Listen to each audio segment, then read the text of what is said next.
I moved into my college dorm excited for a fresh start. My roommate Sarah was quiet but nice enough. We didn't talk much, she was always out when I was in, and vice versa. I'd hear her come in late at night, her keys jingling, her footsteps soft but deliberate. Sometimes I'd find her side of the room tidied up in the morning, though I'd never actually seen her do it.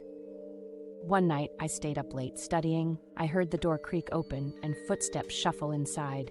I didn't look up, I assumed it was Sarah. I mumbled a quick, "Hey," but there was no response, just silence. I turned around and the room was empty.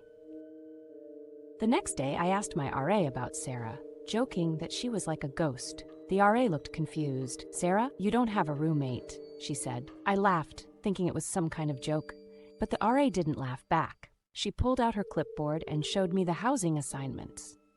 My name was the only one listed for the room. Panic set in as I tried to explain. I told her about the late-night footsteps, the cleaned-up bed, and the occasional notes I'd find on the desk. Little things like, "Don't forget to lock the door." She stared at me, her face pale. "This dorm has been single occupancy for years," she whispered. My hands trembled as I walked back to my room. Sarah's bed was perfectly made, just like always, but this time something was different. On the pillow was a note that read, "Thank you for letting me stay." I packed my things that night and moved out immediately, but the story doesn't end there. A few weeks later, I got curious and decided to search for any records of Sarah. What I found sent shivers down my spine. 10 years ago, a girl named Sarah had lived in my dorm room. She was quiet, kept to herself, and was found dead in her bed after an apparent suicide. Her roommate at the time had left a chilling statement.